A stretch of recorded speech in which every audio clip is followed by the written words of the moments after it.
Hey there, hi there, ho there, hello there, and a gracious good Saturday morning to you. Welcome back to another exciting edition of the Cardinal Couple Radio Hour podcast, where we discuss the joy and excitement of UofL women's athletics and certainly some very exciting things that happened over the past week for the University of Louisville women's sports squads out there. We'll get into all that a little bit later on in the show today, but some very, very nice wins, one kind of disappointing loss, and a gala event, of course, last night down at the Bats Stadium down there to let Louisville Live and the women's basketball team and the men's basketball team get out and have their say on some stuff. So we'll get into all that in just a tad here. As we like to do, we like to catch up with the guys before we get into the meat and bones of things and see what's going on with them. Let's start with Jared. He was actually down at Louisville Live last night. How many selfies did you end up with? Actually, I think I only took two. So So you surprisingly fewer Should than have I gone thought. with the under. should have bet the under. I put the under over, and there's three. You know, I was guessing the over myself actually. So yeah, it just got real hectic and chaotic there once the event started, and then it was kind of a Chinese fire drill once it ended. And so try and get home, uh, get some photos done. I don't know. Went to bed about 1:45. I was online to do some work stuff at 6:45 this morning from home, so not a lot of sleep. Went back to bed for about an hour, and now I'm back awake for this. So there you go. Coca-Cola is certainly my friend today. And you can sleep through our broadcast. So there you have. Was it pretty full out there? Was it the bleachers, or were they pretty well filled up? Mm, I wouldn't say they were that full. They were all right. Personally, I would have moved the stage a lot closer to home plate since there weren't a lot of people on the, I guess, that floor area, the standing room only area, and those people couldn't see anyways. And then I felt like maybe there could have been a bigger crowd had you just compressed it all together. And it's just one of those like forced perspective things, and it makes it look more crowded. Which it may have been a pretty decent crowd. I didn't see numbers, but it just felt like it was rather small for how much hype it was getting. The overwhelming comment I've received on the event so far is, "Why is Alexia Mobley on crutches?" And I don't know if you got an answer for that or not, Jared, but I have none. I have not heard anything. Uh, I haven't seen her mom post anything about it on social media either, which usually her mom's pretty active. So hopefully we'll hear some news about that in the near future. My favorite tongue in cheek response to all this was, "Try that for women's soccer. Did not go well." But anyway, a Case in the house with us. Case going through outside painting with a painting crew right now, and at least that's good. At least they're not indoors, messing with you, but they're still giving you, your share of runarounds, aren't they? Well, I'm just glad to be wrapping up some contracting projects for the time being. It's been pretty nonstop, but I finally got the painters. Got new windows in the basement and new front door. Um, we had some electrical work. The roof was put on. It's been a lot since we moved in May, and so glad to be um, slowing down a bit for the end of the year here. Yeah, certainly so. And then as we change in seasons, it's pretty good that you're getting this stuff done before the weather gets inclement and some things cannot be performed due to that. So good work there indeed. And certainly one of the things that I love the most about home improvement is that you have basically a bunch of mindless sheep who don't know what to do, and so they're constantly asking you questions. It's like, should we park over here? Uh, is it okay if we put this ladder here and then move this over there? And after a while, I'm kind of like, guys, you're the guys doing the work here. Go ahead, that's fine, as long as you move it back. That's key number one. If you're gonna do it, make sure and move it back. You hear stories about people complaining about contractors doing things that they wish they hadn't done, that they didn't want them to do. And, I kind of get why they would start just being careful and asking before they do something. But yeah, I'm sure it's tedious, but I also understand their perspective on it. Oh, certainly they want to Yeah. make sure they're doing what the actual person who's paying them wants. I get Yeah. that. And by the way, that melodic voice you just heard there was Jeff Yeah. McAdams, who jumped in here. And Jeff and I really didn't talk a whole lot about what went on with him last week. I can guarantee he probably watched a little volleyball. Yeah. Yeah. It was actually kind of an interesting week in volleyball with Texas losing. That changes some things. They lost on Wednesday night to Iowa State, so that's kind of a significant piece of news in the broader volleyball world. Obviously, Louisville having a match last night that they handled fairly easily, and a big one tomorrow. So, yeah, certainly key on my mind. In things that I like to keep track of. Absolutely, is they take down the Cavs and they go to Pitt As I on say, Sunday. That should be a fun one because when we play the Panthers, it's never boring. It's always pretty much a match that'll go to 5 sets a lot of the times, and in many cases, you are really uncertain going into that 5th set who's going to win this thing. So, Yeah, Yep. we're still playing the little shorthanded with De Beer. Not ready quite yet. yeah, and we don't know for sure that she won't play tomorrow, but I think it's pretty unlikely. yep. So we will find out more of that on Sunday, and we'll certainly review the Friday action as well as kind of preface that Sunday match a little bit here in the show a little bit. As for me, an eventful week for me. Had a lot of things going on for me in my personal life, of things I had to take care of and stuff, including I had to go walk for 6 minutes. Yes, this was something that was prescribed to me by a doctor. They wanted to see if I could walk for 6 minutes. So, in typical Paulie fashion, I had questions right away. First of all, it takes about 3 minutes to walk from the parking lot to your office. Does that count as time served? Can I put that in and then say, okay, I got 3 down. What's next? Second of all, where will I be walking? Will it be on a treadmill? Will it be up and down the hallways? Will I be climbing the steps of, Cardinal Stadium? Where is this walking taking place? But all that was answered. It was a treadmill thing, and it was a very, very nice, comfortable speed for me to get down. And I made it through the 6 minutes and only threw up once. No, I'm kidding. I didn't throw up. Yeah. So now that I've done that, I think my next step is they're going to see if I can sit for 10 minutes. Wow. Challenge. Okay. I think I can pass that one too. We should know that here in another 3 minutes, as we've been on air for almost 10 minutes now. Yeah, and they really just a couple of shifts in my chair, but I've been fine so far. Not a problem. I'm going to go for a record. I'm going to go for all 60, and then have them listen to the broadcast, so I don't have to do that one. But other than that, everything else going on, a lot of fun. And this morning I was woken by 2 things. My lawnkeeper telling me that he would like to come out and trim my hedges today. That's fine. I probably didn't need to know that at 8:30 in the morning. But you come on out if you want to and trim my hedges. That'll be fine.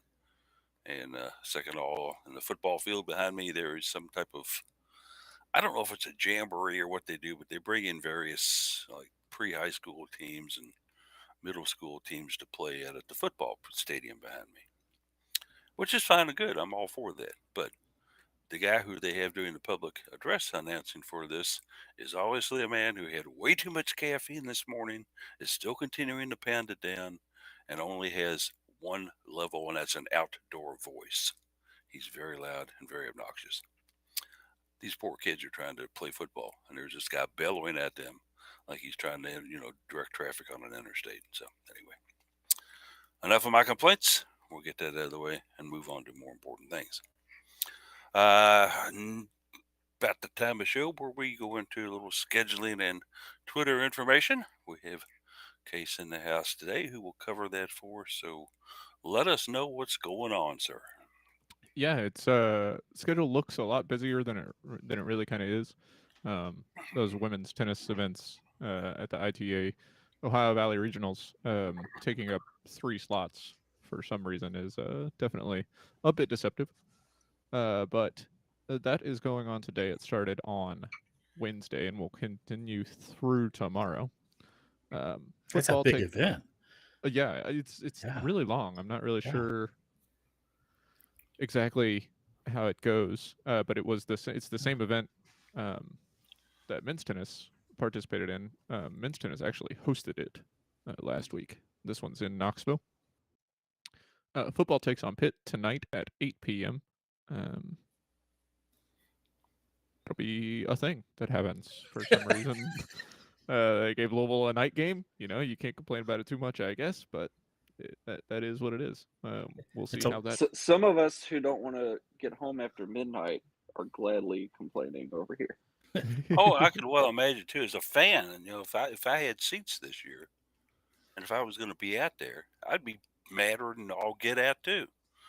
Not only Well, because I wouldn't get home until Complaining about football being an 8 p.m. start on one of the nicest October days you could possibly ask for is Okay, a well, it's really going to be peak nice Louisville during the football fan day, performance. and Well- going to be cold by the time the second half starts. and let's face it, you look at both schools, and both schools have to be looking at this as a warm up for tomorrow's match, right? I Oh, mean, yeah, definitely. I'm sure that's what it is. Are they going to introduce the volleyball players at halftime and bring them out? well, the problem is, I guess this is here in Louisville for the football Yes. game. Yeah, Yeah, it's all and the good. volleyball's up there, so they're not in the same city. But Oh, I Yeah. think they should fly them down and then during That's right. halftime, Turn her put up, it- fly them right back. and yeah, then impromptu court out in the middle of Cardinal Stadium yeah. and have them run out on it and do 3 like points. Okay. It's 1-0 Cards, 2-0 Cards, 2-1. Okay, you all are done. Thanks a lot. And let's bring out the marching bands. So, but one of the things about that is it's kind of cool that we do get to have a night game for those who like the night contests. And we used to play a lot of those in years past. Anymore, at my old cranky age here, it's going to be hard enough for me to stay awake to watch this whole thing. And if I was out there tailgating on it, knowing me, and the chances are very good that I probably would go in there with a blood alcohol content that would be rather high, Yeah. which tends to make you fall asleep faster, right? So, thank goodness for that. But we'll see what happens. Could be fun. See what they do. Huh?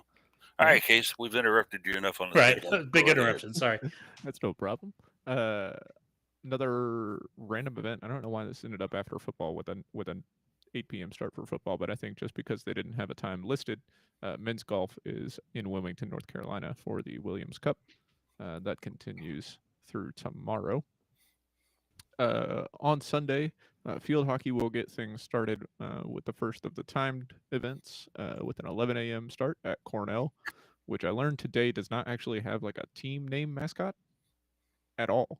Like the Cornell Big Red is still an informal mascot. There's a bear on their logo. These Ivy League schools, what are you going to do with them? That one's in Ithaca, New York. Like I said, at 11 a.m. ESPN Plus is the video option for that one. And I would think that Western Kentucky would loan them Big Red, maybe. The Big Red. Well, I mean, they have like a bear mascot. I've never seen a red bear. No. I've seen red blobs before because Western Kentucky's got one. He's known as Big Red. Let's work this out. Can we make a deal here? Bowling Green, call Ithaca. They need to call the Italian fake Big Red. Exactly. They can get that one. There are red pandas. That's Red true. panda bears. But they're not bears. They're not bears, but they're called panda bears. Or as No, Jared they're did just to red me one pandas. time, They're I not said, bears. "Get me a picture of Big Red down at an event." He took a picture of a bottle of Big Red. Okay, nice work by Jared. Well, you didn't specify. That is. Point to Jared. yeah, your serve. That's where we are today, huh?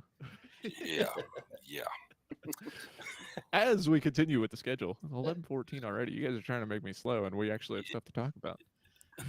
Volleyball. Come on, you drop every men's event that you get left. There are a few. Volleyball takes on Pittsburgh, like we've talked about, at 1 p.m. tomorrow. That one is on ESPNU, the last listed event for the season on an ESPN platform. That's not ACC Network. But we'll see. Maybe that gets changed later in the year. Women's soccer takes on Duke, number 10 Blue Devils. That one's in Durham at 1 p.m. Likely on ACC Network Extra, but I didn't check that one exactly. And they don't list it on the calendar for some reason. Men's basketball hosts the red and white scrimmage in the Yum Center at 3 p.m. No video listed, interestingly.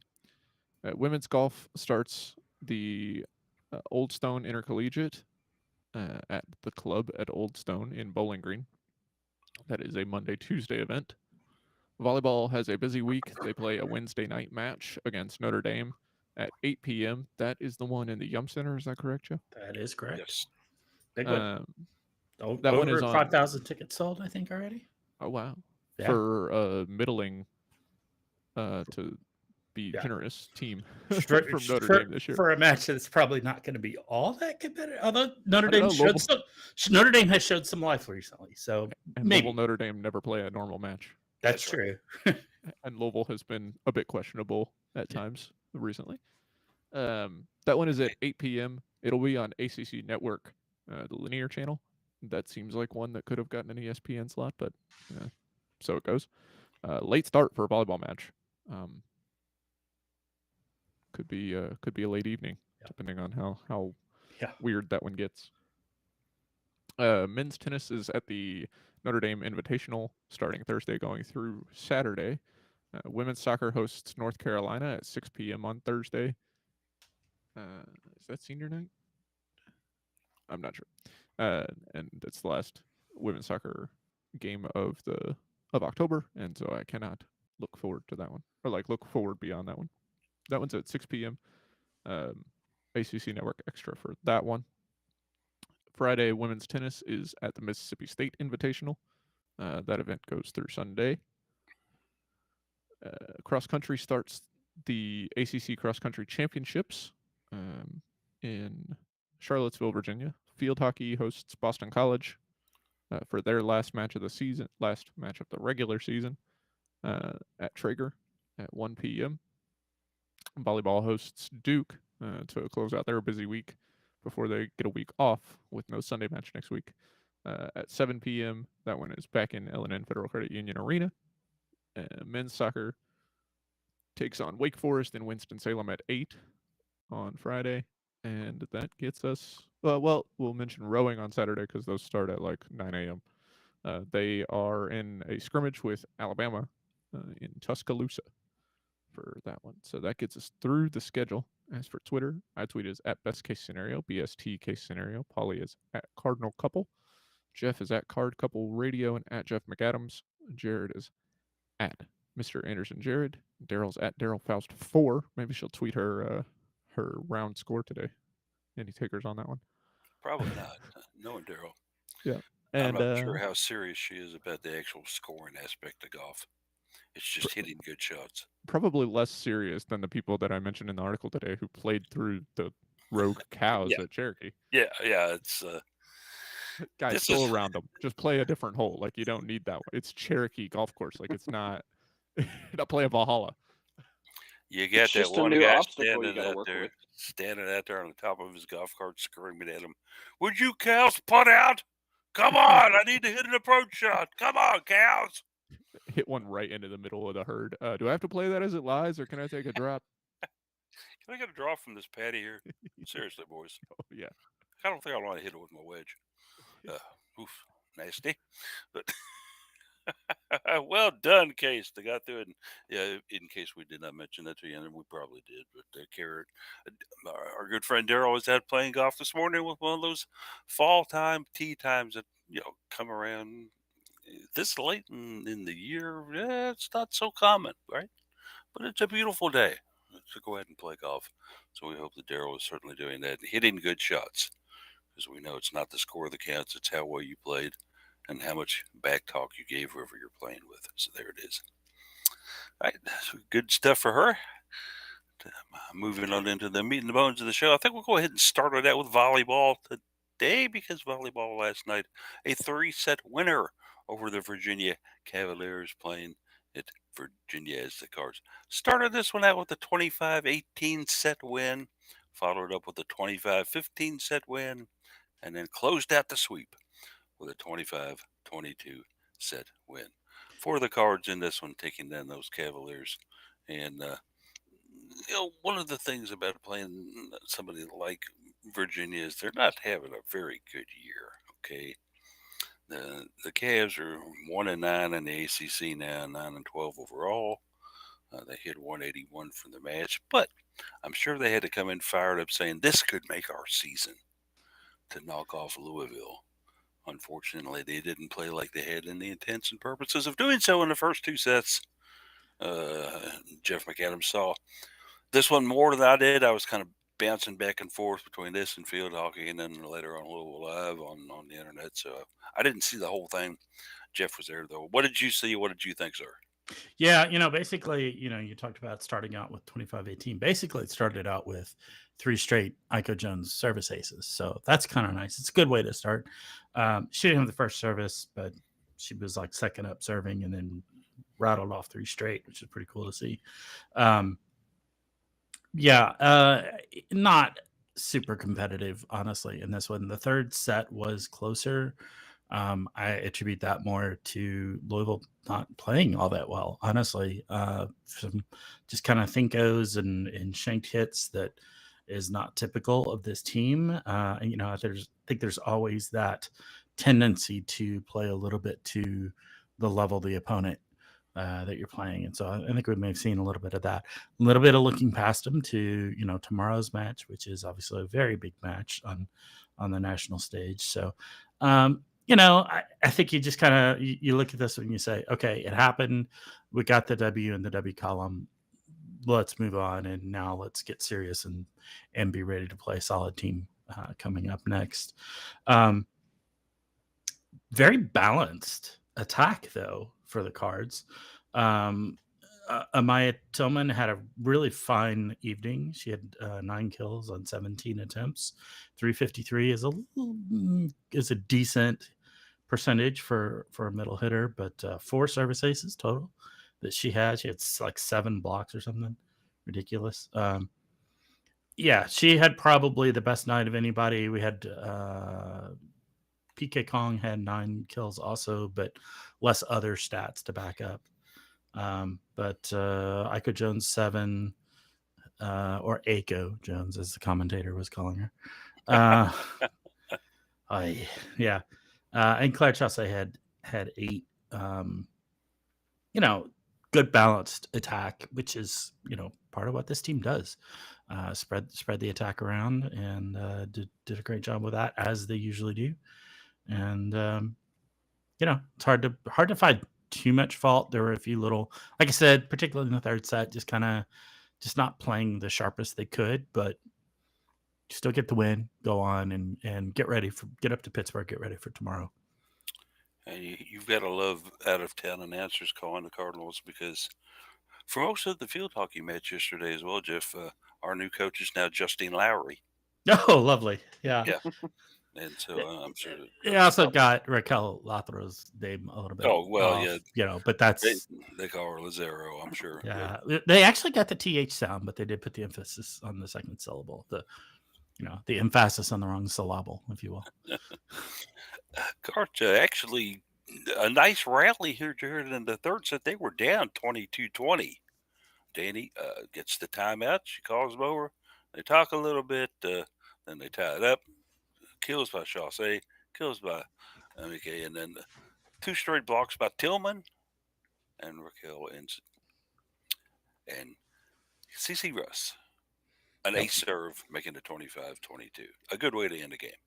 So, yeah, absolutely. Great way to close it out. And when you look at everybody you mentioned, for the most part, it's a ton of veterans, players who have been in positions similar to this before and know how to stay cool under pressure. And I mean, even if they didn't rally this one, you still had more sets to fall back on. But yeah, a lot of your experienced players stepping up and taking control to pull ahead and get out of there in 3 sets. And I'm sure, you want to go on and rest and get ready for Sunday, as we've already hinted at with how big of a match that is. So 3-setter versus a 4 or 5-setter is going to save a lot on your legs and your body. Yeah, and the travel really isn't all that extensive, although I'm fairly certain that the Cards maybe came home and then they're going to go to Pittsburgh from Louisville. Oh, no, I'm sure they went straight to Pitt. I think they're probably going to go straight north. Yeah, okay. I think they probably went to Pitt last night, in fact. Okay, all right, then. Jeff would have a little more insight on that. That's their typical way of handling these ACC weekends. Yeah. Gotcha. Okay, real good. But yeah, you take a look at the win here, and then some of the players that had big nights for the Cards, and in case you can comment a little bit more on this, Claire Chaussee, obviously, a graduate student, Michael Jones, a redshirt senior, PK Khan is a junior, and Nina is a redshirt junior, CC Rush a junior, Maya Tillman a senior. There's a wealth of experienced players here for the Cards, but 1-2 years down the road, it makes you kind of nervous when you're seeing that these might be gone. Yeah. Oh, go ahead, Case. I don't know that you could say that about this team every year, right? I mean, Louisville is a team that depends on experience, and also seemingly every season brings in some freshmen that can really impress and start to drive the team forward, or at least some sophomores like carry that to their next year. Like this year, it's Elena Scott, who was fantastic freshman last year. You look at the team having a lot of, I guess, experience, and it can be one of those concerns of saying, oh well, what about in 2 years? Well, 2 years from now, we might have two more freshmen that have come in and are sophomores and are leading the way. So the future still looks pretty bright with Louisville volleyball. I think that there's not a whole lot of concern of too much drop off. You just have to roll with the punches, I think. As teams graduate, that's the way that college athletics work, right?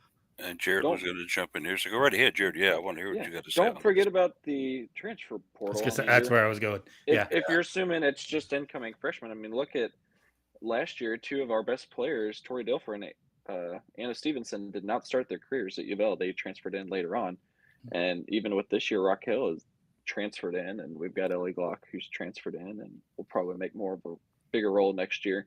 So, I mean, if you're relying on freshmen only, then yeah, there might be a few concerns. But with the way the transfer portal is, and now the NIL deals, that worth how UofL's sitting right now, the program is, NIL is probably looking in any player's favor to come here for volleyball. And I suspect we'll be looking specifically in the transfer portal for some DSs for next year, specifically. Boy, I wonder why. Yeah. Or probably one, I would say. The portal, the way I see it, may have reached its epoch this year, though.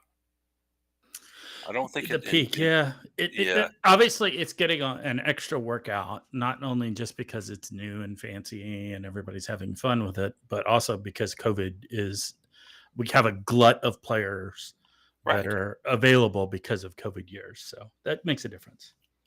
It does, but certainly a W for the Cards, a sweep for the Cards. Two things we love to see.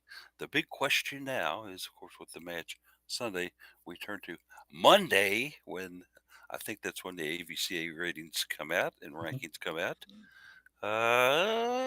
Does Louisville move to number one if they beat Pitt? Yeah, I think if we beat Pitt, we do. As I mentioned in the opening, Texas lost on Wednesday to Iowa State. RPI number 48, Iowa State, in fact, which is a pretty rough loss for Texas.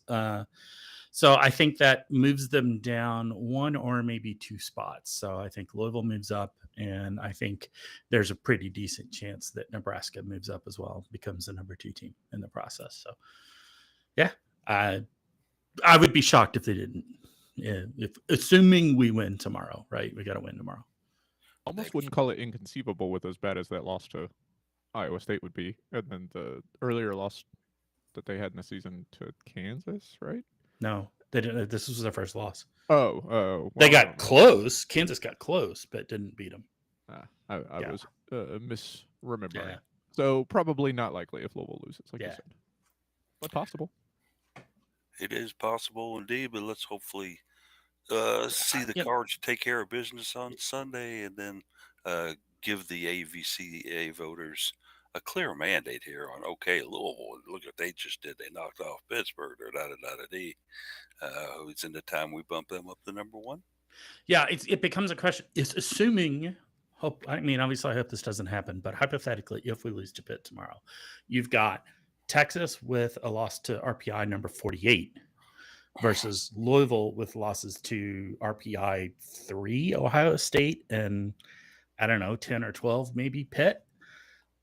That's a tough call. I suspect in that case Texas would remain above Louisville. Maybe Nebraska leapfrogs up to number one at that point. But and that's a tough call at that point if that's the situation. Of course, the easy thing is to say just don't lose to Pitt. you know, Keep winning. Things work yeah. out well. That win by the Cards that happened last night was their 38th ACC win, going all the way back to 2020. So we like ACC competition because we always beat it, right? Yeah, good stuff, Cards. Keep going with it and keep showing them. And good luck up in Pittsburgh. Where Jeff, where do you think they're going to play this match up there? I haven't looked to be sure, but I believe it's at the Okay, Fitzgerald Fieldhouse.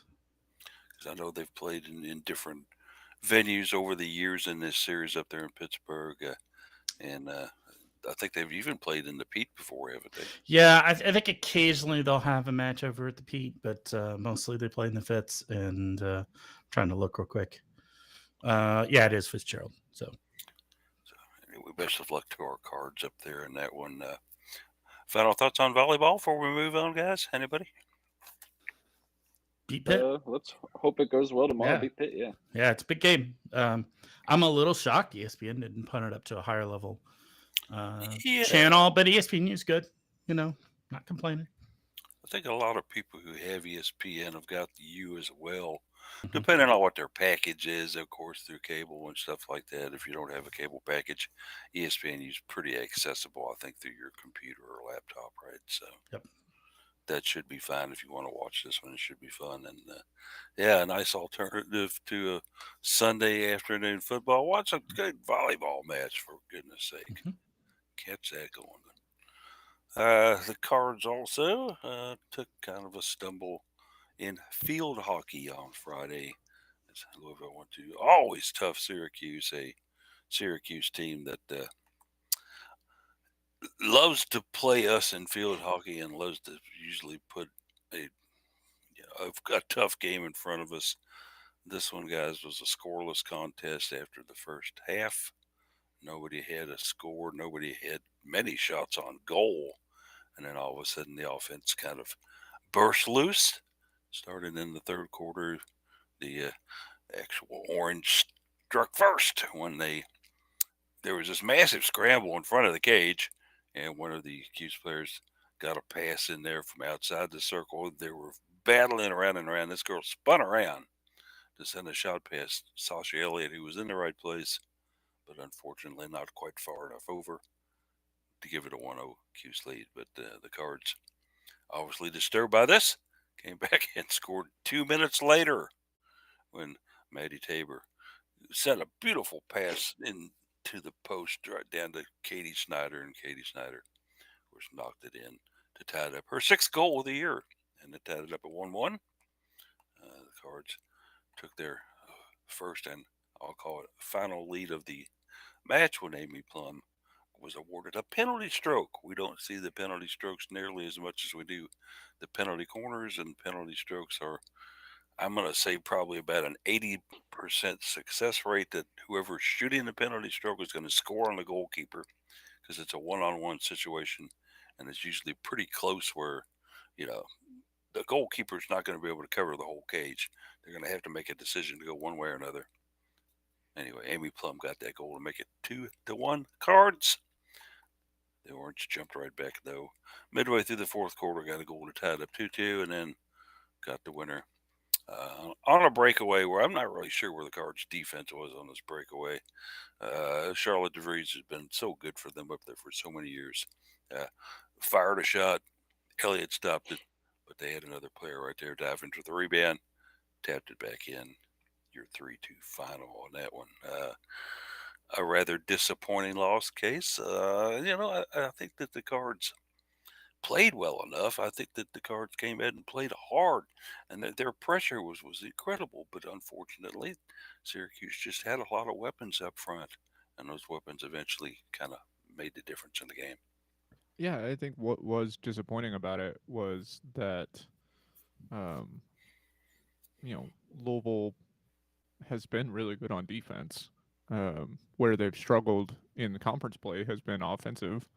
Um, their game against Duke last week was the first time they scored in conference play, and then they follow that up and immediately score 2 goals um, in a conference match, and then still lose because they give up 3 goals for only the second time this season. The first coming against North Carolina. So yeah, I mean Sasha Elliott was still fantastic. She had 9 saves.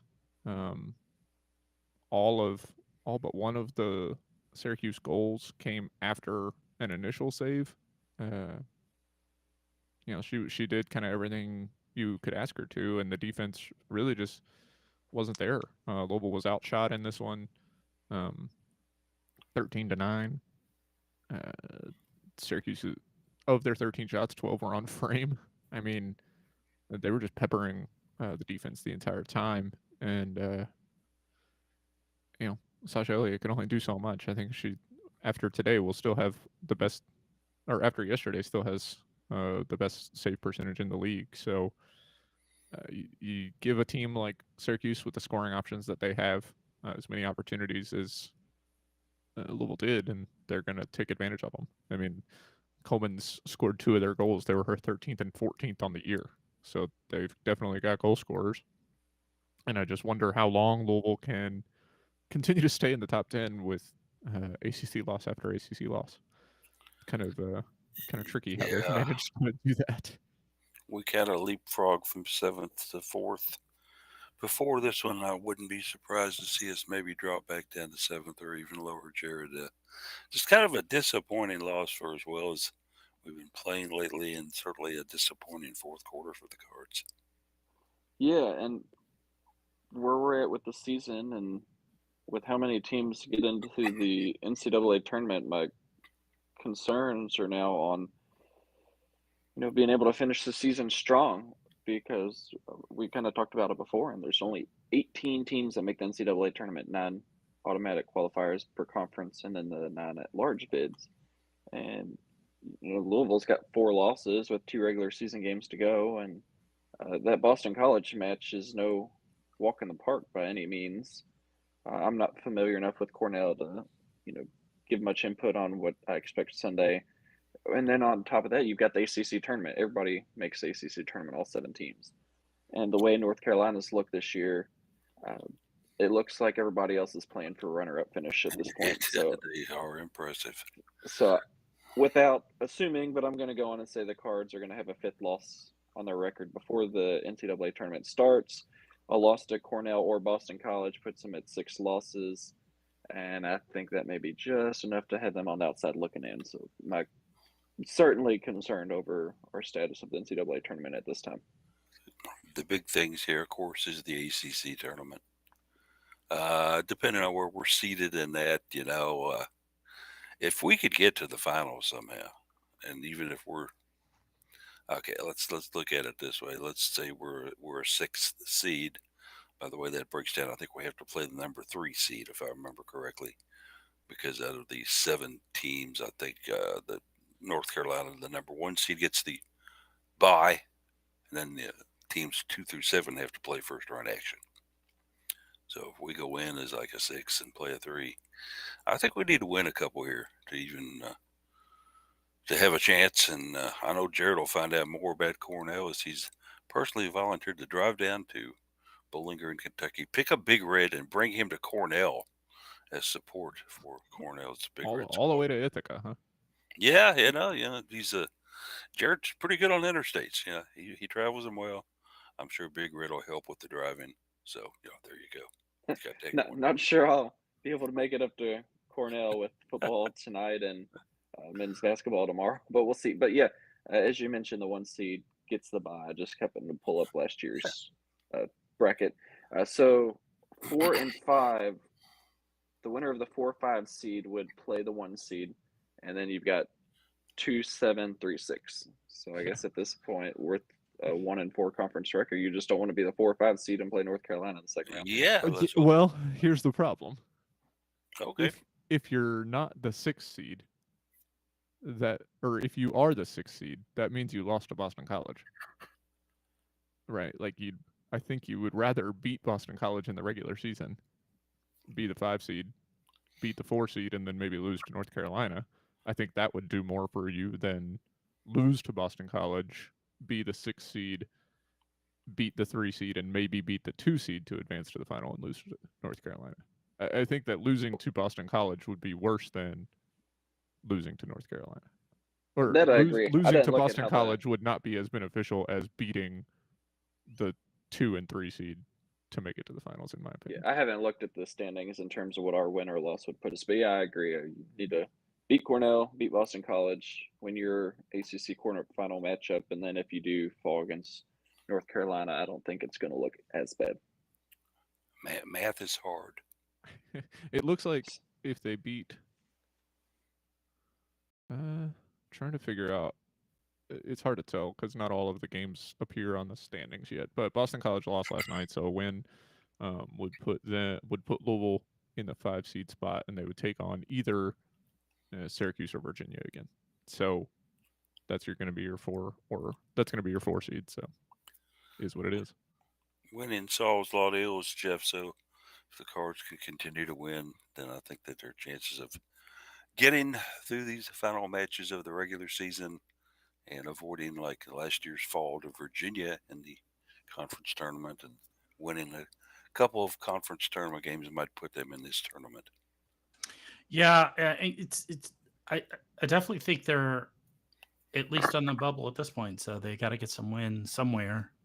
You know, whether you do it in the ACC tournament or beforehand, preferably beforehand and both. But you know, it's definitely there's need to get some wins for sure somewhere. So 11 p.m. against Cornell tomorrow morning. And did I see this as an ACC extra game or no? Well, you did say it was 11 p.m., but it is 11 a.m. 11 a.m. Okay, yes. ESPN Plus is that one. Oh, ESPN Plus is the broadcast venue for because it's Cornell. Yeah, right. Yeah. Oh well, yeah. I'll try to watch that if I can, because I think I've still got an ESPN Plus subscription somewhere. Well, some stream is better than no stream. Well, that's true too. Yeah. Looking at you, Boston College in volleyball. Sorry, still sore about that one. Oh, that was a little pitiful, wasn't it? Yeah, I remember that one. Ooh. Let's hope the Cards do well at Cornell and get themselves back on the winning streak. But hey, we got some women's soccer to talk about too. That took place earlier in the week on Thursday night. The Cards, as I would like to say, had their backs against the wall pretty much going up against the Wolfpack here. They needed a win against NC State in order to keep any chances alive of getting into the NCAA tournament and also the ACC tournament, which here's another one that gripes me. Only 6 teams get to play in the ACC's women's soccer tournament. Okay. I don't know why they changed that. Well, I know why they changed it. I don't know why they didn't change it back. Yeah. They made it 6 teams for COVID, but it was 8 teams before that for a long time. I don't understand why they were like, you know what? Let's just keep it with 6. I think everyone enjoyed that more. No, nobody enjoyed that more. That's dumb. Yeah, it's just they need to get together and change that back. But knowing the ACC and their corporate structure and policy, they'll probably put it off until the end of the 2029 season, as not to interrupt the 20s. But anyway, yeah, 200th win for Karen Ferguson Days with this 1-0 win over an NC State squad that played the Cards pretty tough. When you take a look at the stats in this one, Louisville really kind of dominated on most of those right there. But unfortunately, the shots they were taking, they just weren't going in. They had an 8-0 lead in shots on goal going into halftime. 8-0 lead. And it got even better in the second half. The Cards were getting plenty of opportunities to fire away. Unfortunately, the shots just weren't dropping for Louisville, but one did, and that's really all that matters. Is the Cards got a goal? It came through for them, and they were able to get this 1-0 win. Jared, like we mentioned, back against the wall. Corian Dente comes through, takes a pass, nails it home. Yeah, great to see Corinne out there being able to score and celebrate. For her, it's more celebrating than just a goal. As she was gone for so long and injured, and being out on the pitch this year healthy has been a great sign. And she finally got her first goal, and since I think her early in her freshman season, due to that, uh, glad we got the win. It was a must win, as we've talked about many times, because at this point with the standings, UofL can only come in at the sixth seed following a pair of wins. But yeah, I was glad to see an and don't early. control their own destiny. Yep, that's the other problem which we're in. But it was glad to see the Cards score there in the first half, and then not pull back and go into like a prevent defense mode as we've seen in the past, and actually still put pressure more on the front half, which kept NC State kind of back on their heels at times. And I think that's more of a philosophy that works better, and hopefully we'll see that type of philosophy going forward too. Louisville with a 24-5 shot advantage, a 15-2 shot on goal advantage. And if we're going to hand out credits, the first credit I think we probably should hand out here would be to the NC State goalkeeper. Maria Escarreta had 14 saves in this contest, allowing just one goal.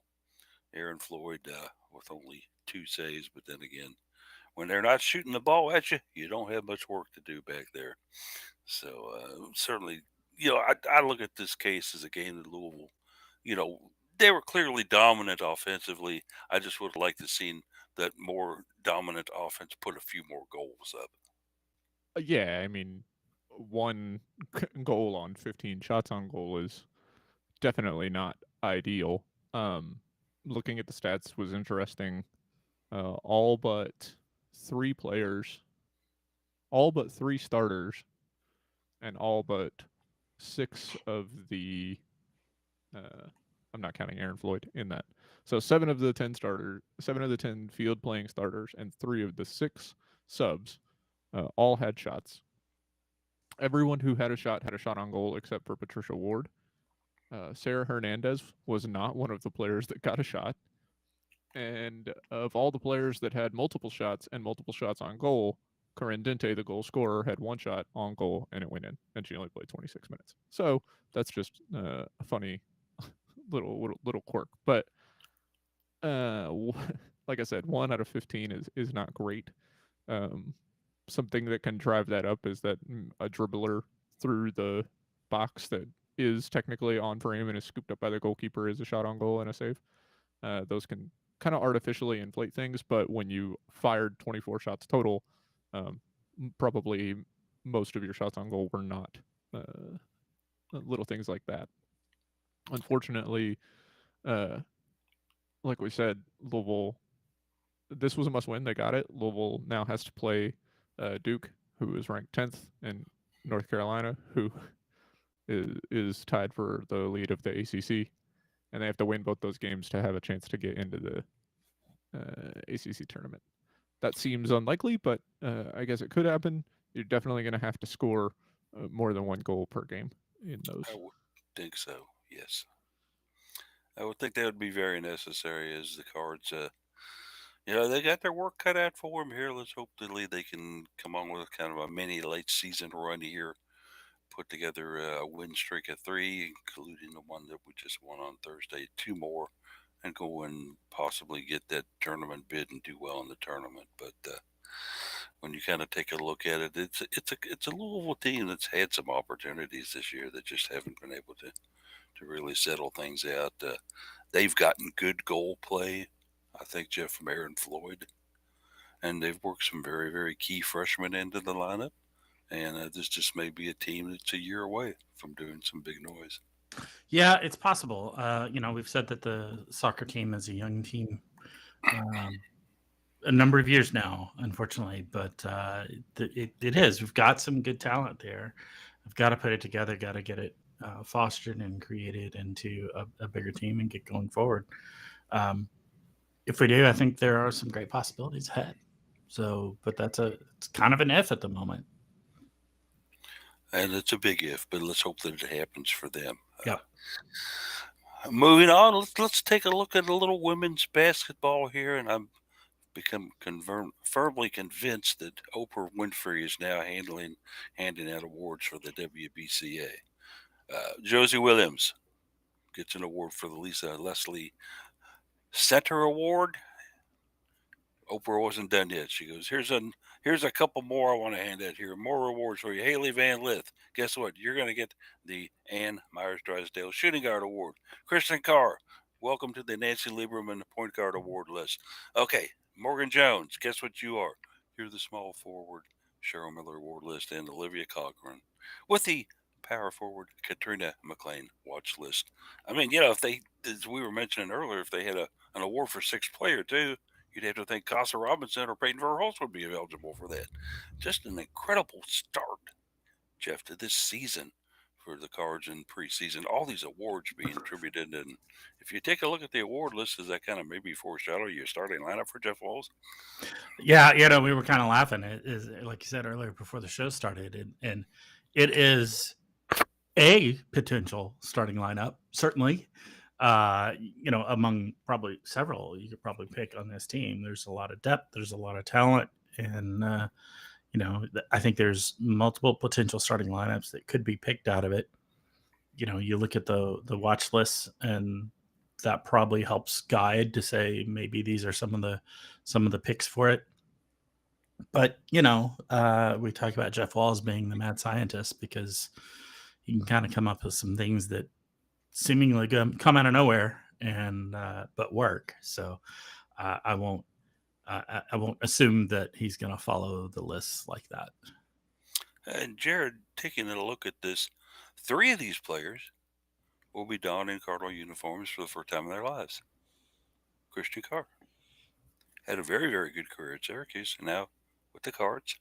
Morgan Jones, we all saw what she did to us at Florida State.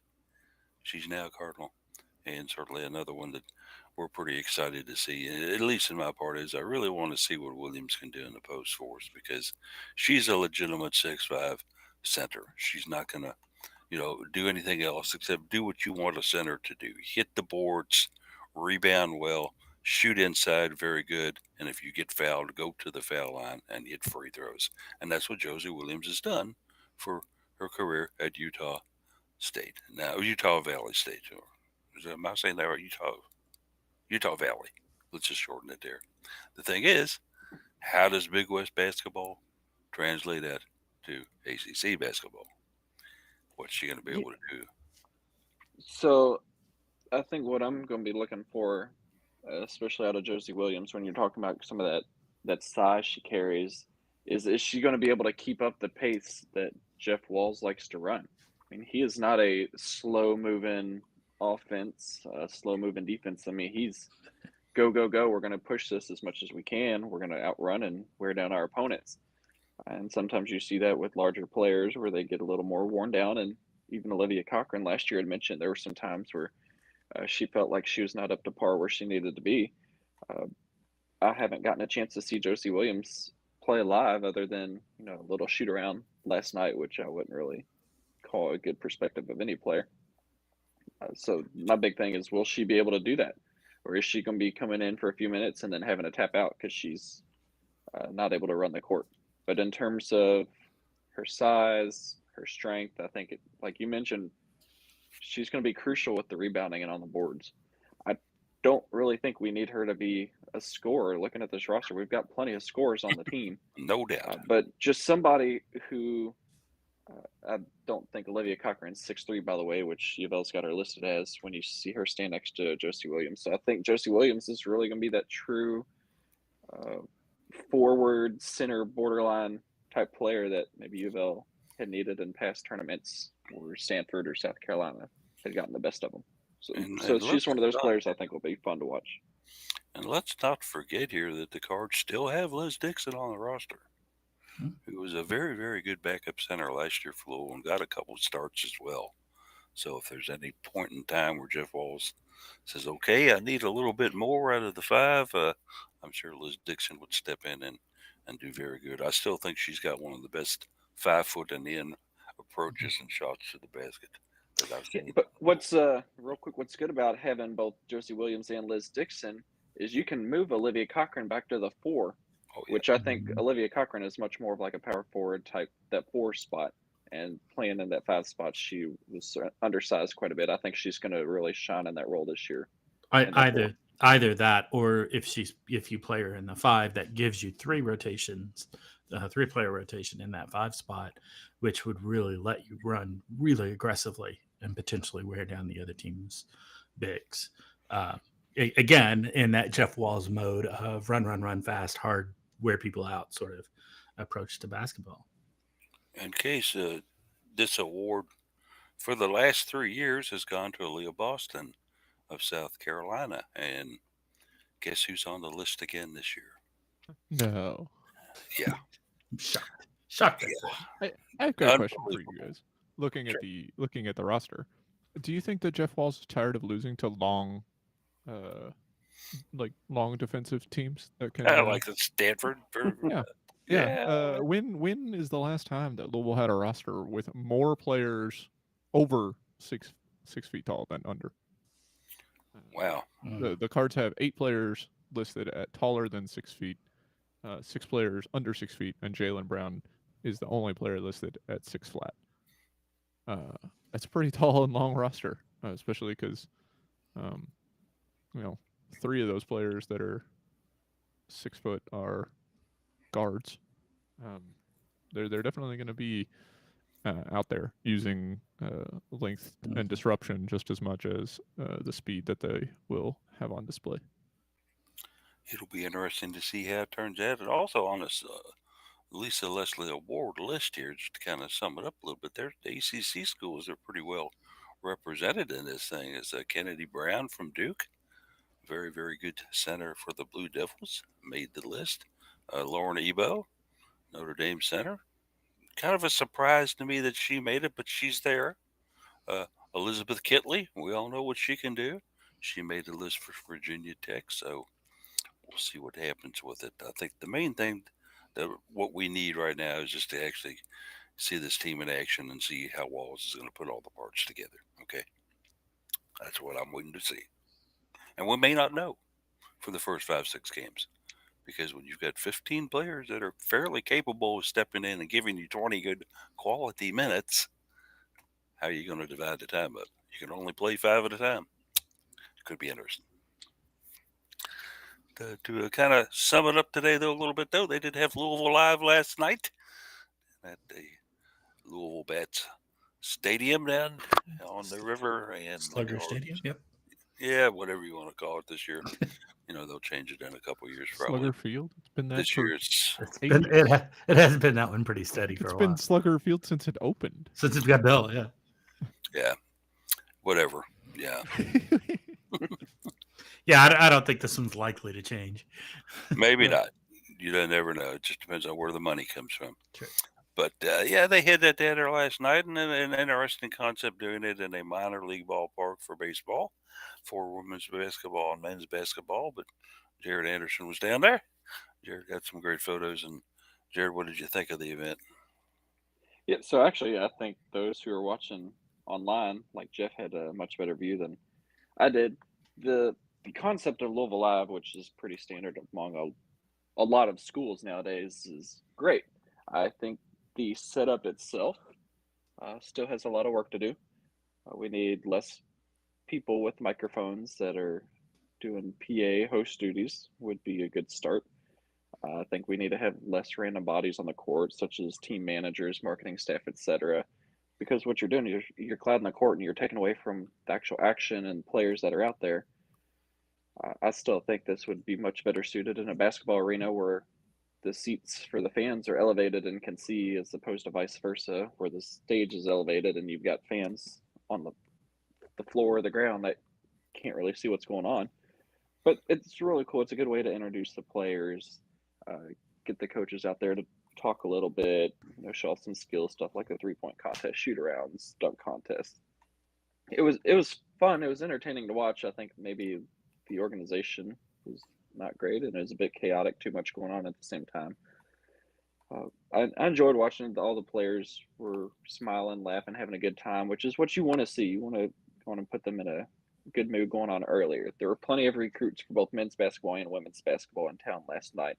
put on a good show for them.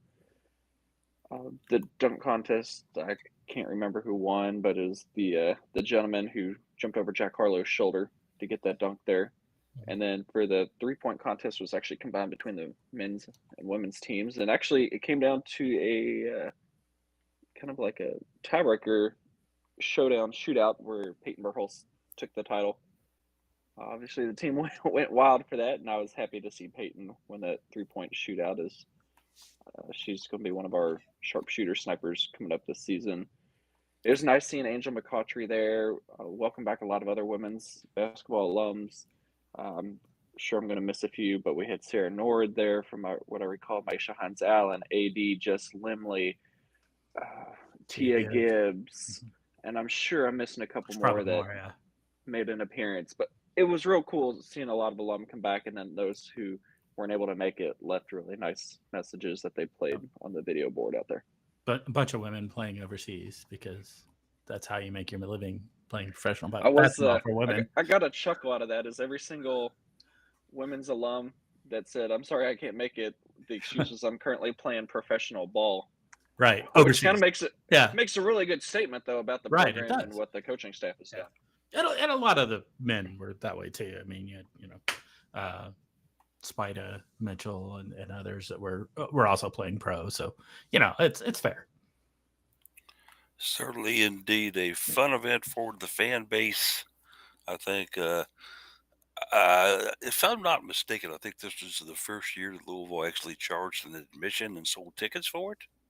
If I'm correct on that. Yes, that was the deal with Slugger Field. And I have to being wonder, the host site. Yeah. Is that Churchill something Downs that had something else? Yeah, Churchill Downs, I think, was free admission, wasn't it? Mm-hmm. Yeah, this is the first time that this has been done in a venue like this, where it has been dedicated just to Louisville Live, I think is what the reasoning is on that. So it'll be interesting to see if they stay with that same concept in 2023, whether they'll have it in a venue or they're going to actually make you buy a ticket through Ticketmaster or whatever to attend it. So one thing I would prefer we just do it in the Yum Center, but that's my opinion. So one thing I noticed, I think I noticed, and Jared, you may be able to kind of fill in on this. So anytime you saw Jack Harlow out there, when he was not actively involved in something, he was just mixing and mingling, it seemed like he gravitated towards the women's team. Did you notice that? I noticed that too. Yeah. And it's like he's made a connection with them, and that could be based off some of the success, recent success of the women's team, and he understands and acknowledges and appreciates that. Yeah. Which is perfectly fine. Right. And as what you want to call probably a decent known celebrity at this point in his career, it's nice to have him show his love and support for UofL. We may just need to remind him that chanting verbal slurs towards a rival school may not be appropriate for an event like this. Yeah, maybe a little bit. Yeah, you got to kind of watch that a little bit, but still, certainly Jack Harlow is a nationwide recognized figure, singer, rapper, and nice to have him with us instead of some other school. Yep, true that. So, if you were down there, hopefully you had a great time down there. I watched a bit of it online. I was kind of bouncing around from the start of the day, following field hockey and then women's basketball and this as well. And basically, the old body kind of told me after a while, "Guess what? You're done watching this stuff. Go lay down, dummy." And so I did, and I had a good night's sleep for it. But certainly, I'm glad everybody had a great time down there. We'll see what happens with it in years to come. But certainly, they set a precedent. Excuse me, that's easy for me to say. A precedent for the way the event could run, and if they iron out some of the details and some of the things that didn't go so smoothly for them for next year, maybe they'll continue with it as a pay-per-view live in-person event through Ticketmaster. We'll see. I don't know if I like that idea or not. UK, of course, will crowd them into Rupp Arena and not charge them a penny to watch their teams. But enough on that. We'll see what happens there. Angel, welcome back to town. Glad to see you here. Yeah, good to have her here. Yeah, love seeing Angel back in town again. Yeah, and she's so devoted to this program. She loves it so much, and certainly, I think Louisville fans should love Angel quite a bit too for what she's done.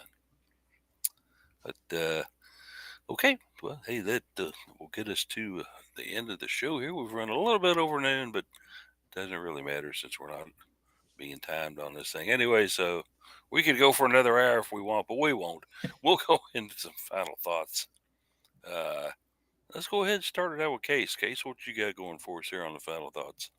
Yeah, I'm just excited for the end of the seasons. The excitement of postseason for the fall sports, and then looking forward into the winter sports getting started, and that's really the exciting time around UofL athletics these days. Obviously, volleyball has something to say about that, but they play into the winter too, so they count on that for sure. But that's what I'm looking forward to.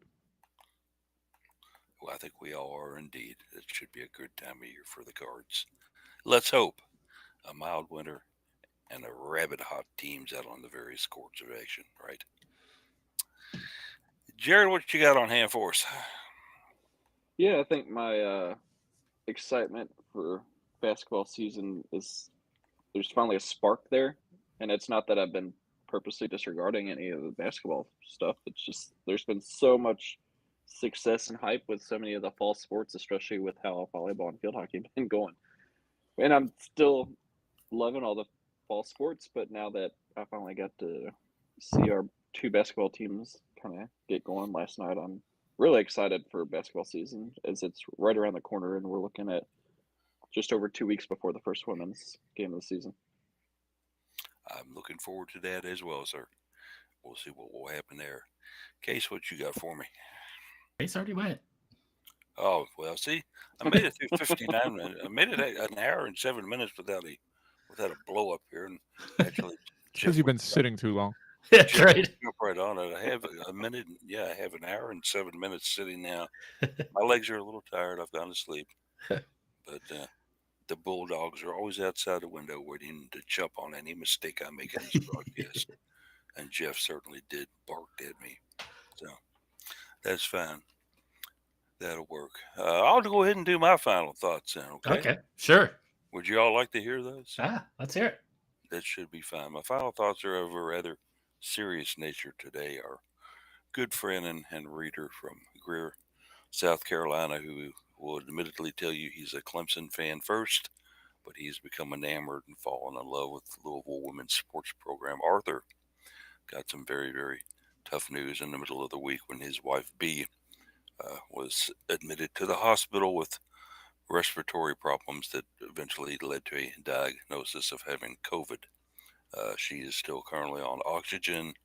The prognosis is good, though, from what I understand, from basically him and his good friend, who we've nicknamed Clemson Cuz, who checks in with us on time to time. And Cuz and his wife are kind of babysitting Arthur while all this is going on, because even though they were kind of worried Arthur might contract it, he's tested negative a couple times. And so one thing to know about Arthur, unless it's tailgating, Arthur doesn't cook. So he said, I was getting tired of going to Waffle House.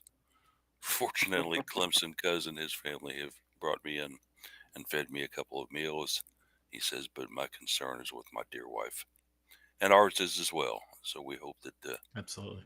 B, you can beat this thing. I know when you're a little more elderly, and sometimes the COVID isn't so kind to people, but I think that she's been fighting it. She's strong, and let's hope that she pulls through, and Arthur will be back to being his usual engaging self with us. Mm-hmm. But, okay, that'll kind of. Anybody else want to say anything? Did Yeah, I I leave have. anybody out here? Yeah, he did. Okay. Yeah. So my final thoughts. I'm gonna go a little more lighthearted, and I always like to cheer for the underdogs and a lot of things. So I'm gonna cheer for some cows. Go cows, be free. How great would it be if we were able to develop an urban feral cow population in Louisville? I think it would be wonderful. So anyway, They captured them all, right?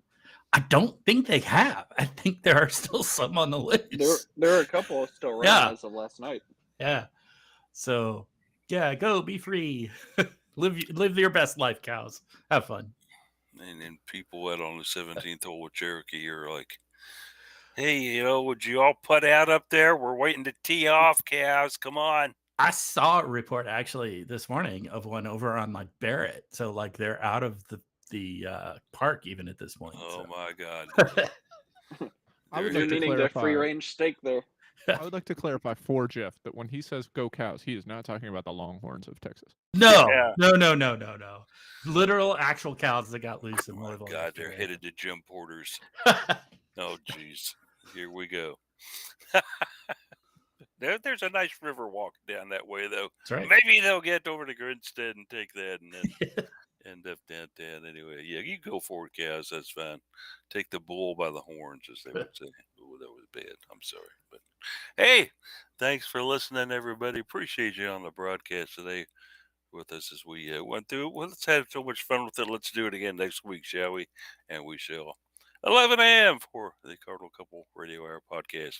Make sure and join us. And if you have any, anything you want to listen about this broadcast, certainly listen to the replay. The case always puts out there as many sources for you to hear that. Until then, until next week, everybody have a great weekend and go Cards.